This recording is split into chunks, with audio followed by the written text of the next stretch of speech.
Hello everyone, welcome to my channel. तो आज हम करने वाले हैं अपने रीडिंग कॉम्प्रिहेंशन का सेट नंबर 64।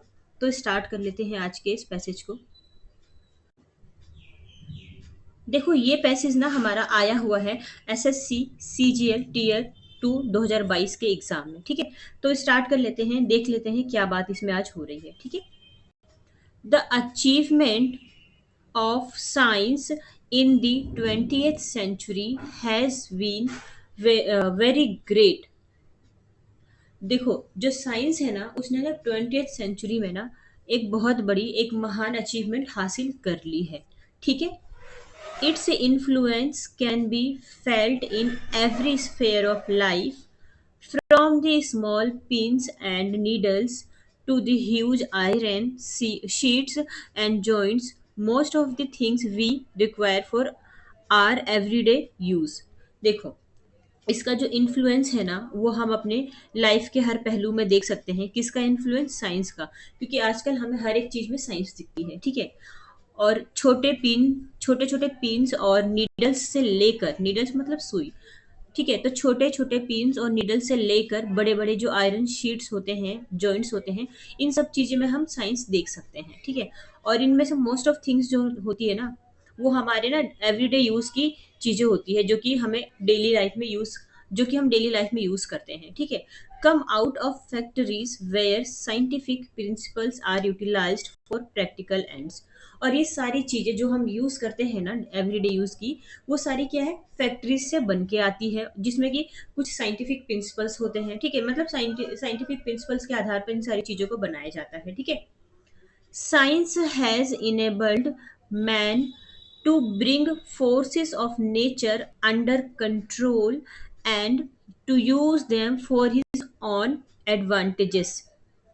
और देखो, साइंस जो है ना, साइंस ने ना जो ह्यूमंस हैं, मैन हैं, उनके लिए क्या किया है कि अब मतलब साइंस इतना आगे बढ़ गया है ना कि ह्यूमंस क्या है, साइंस के बिहाव पे ना नेचर को भी कंट्रोल कर सकते हैं। ठीक है, और उसको अपने अकॉर्डिंग यूज कर सकते हैं, अपने एडवांटेजेस के अकॉर्डिंग। अब जैसे मैं एग्जांपल में आपको बताऊं, पहले के टाइम में क्या होता था, गर्मी होती थी तो सारे लोगों के लिए गर्मी होती थी, सर्दी होती थी तो सारे लोगों के लिए सर्दी होती थी। ठीक है, बट आज के टाइम में क्या, अगर बहुत ज्यादा गर्मी है तो क्या है, लोग एसी यूज कर लेते हैं, जिससे कि उनको इतनी ज्यादा गर्मी का एहसास नहीं होता। तो ये किस वजह से पॉसिबल हो पाया? साइंस की वजह से ही तो हो पाया है ना। और सर्दी के लिए हीटर वगैरह है, तो ये भी तो साइंस की वजह से हो पाया ना। कि हमने क्या किया, हमने क्या किया, वेदर के अकॉर्डिंग अगेंस्ट जाकर अपने लिए चीजें इजिली बना ली है, और हम उसका एडवांटेजेस ले रहे हैं। ठीक है, it has brought the distant parts of the world close together. और साइंस के आने की वजह से क्या हुआ है कि इसने क्या है, वर्ल्ड के जो दूर दूर के जो एरियाज है, दूर दूर के जो पार्ट्स है, उसको क्लोज करते हैं। यानी कि हम कितना भी किसी से दूर रहे, हम इंटरनेट के थ्रू, मैं एग्जाम्पल के लिए बता रही हूँ, ऐसा लिखा नहीं है इसमें। ठीक है, तो हम कोई कितना भी दूर हो, हम उनसे इंटरनेट के थ्रू जुड़ सकते हैं। ठीक है, वीडियो कॉल्स कर सकते हैं। तो ये सारी चीजें पॉसिबल हो पाई है साइंस की वजह से। ठीक है, नेक्स्ट पे चले। हाँ देखो, our knowledge of the universe has been much widened on account of the untiring efforts of the astronomers like Jeans and Eddington। अच्छा देखो जी ना, ये ना जो कुछ कुछ एस्ट्रोनॉमर्स रहे हैं, जैसे कि जीन्स है, एडिंगटन है, ये सारे मतलब आउट ऑफ इंडिया के हैं। तो इन लोगों की वजह से ना क्या हुआ हो पाया है, जो ये एस्ट्रोनॉमर्स हैं, इनके अनटायरिंग एफर्ट्स की वजह से। अनटायरिंग मतलब बिना थके इन्होंने इतने सारे जो एफर्ट्स लगाए हैं। ठीक है, इन एफर्ट्स की वजह से क्या हुआ हो पाया है कि हम ना यूनिवर्स को बहुत अच्छे से जान पाए हैं, कि अच्छा यूनिवर्स में ऐसा भी होता है, हम ऐसी चीजें भी कर सकते हैं। ठीक है, तो इन लोगों का काफी योगदान रहा है कि हम यूनिवर्स को इतने अच्छे से जान पाए हैं। Remarkable cures of human disease have been possible owing to the discovery of some wonderful medicines।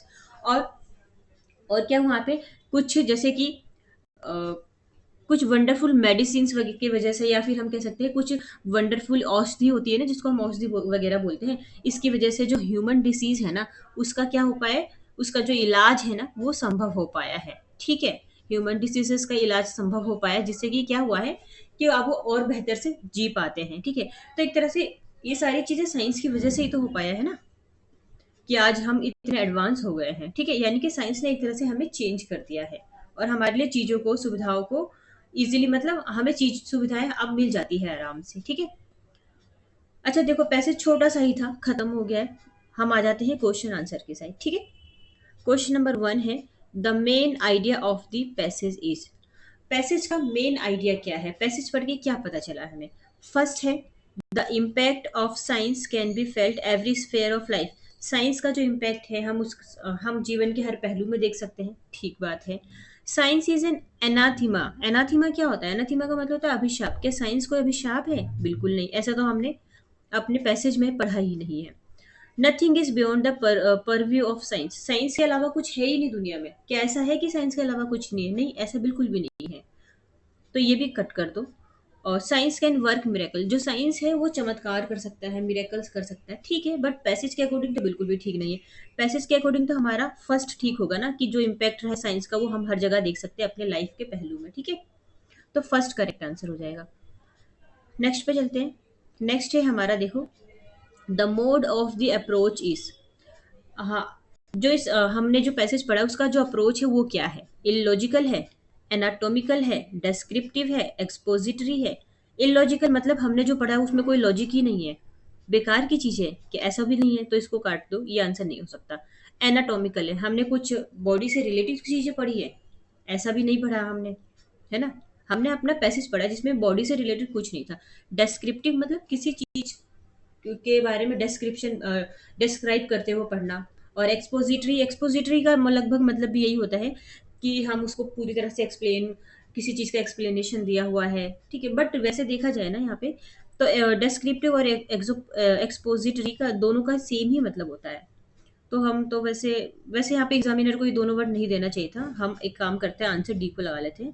हालांकि आंसर बी भी ठीक है, क्योंकि ये दोनों के सेम ही मतलब होते हैं। इसका मतलब भी होता है, देखो, एक्सप्लेन करना, इसका मतलब भी एक्सप्लेन करना। और हमारे पैराग्राफ में कुछ चीज़ें एक्सप्लेन हुई है, ठीक है। और वैसे मैंने इसका आंसर तो देखा था, इसका आंसर तो वैसे एक्सपोजिटरी दिया है, बट मेरे अकॉर्डिंग तो इसका आंसर सी और डी दोनों ही होना चाहिए, ठीक है। क्योंकि यहाँ पे जो ऑप्शन है ये एग्जामिनर ने ना सिमिलर सिमिलर रख दिया, ठीक है। तो एक्सपोजिटरी को मैं ज़्यादा आपको अप्रोच करूंगी, ठीक है। नेक्स्ट पे चलते हैं। नेक्स्ट है हमारा, देखो, what has enabled man to harness the forces of nature to the advantages of mankind। अब देखो यहाँ पे बात हो रही है कि किस चीज ने ना, जो ह्यूमंस है ना, ह्यूमंस को नेचर की जो पावर्स है, नेचर की जो शक्तियां हैं, उसका यूज करके, मतलब चीजों को इजी बनाया है। किस चीज के, मैनकाइंड के लिए क्या चीजें इजी हो गई, किस वजह से सारी चीजें इजी हो पाई है? आर्ट्स की वजह से क्या? कोई अब कला, वो कला की बात हुई थी हमारे पैसेज में? बिल्कुल नहीं। ओराटरी, ओराटरी होता है एक पब्लिक स्पीकिंग, तो पब्लिक स्पीकिंग की कहीं बात हुई नहीं है हमारे पैसेज में। ब्रेवरी यानी कि हमने कहीं पे अपनी बहादुरी दिखाई है? नहीं।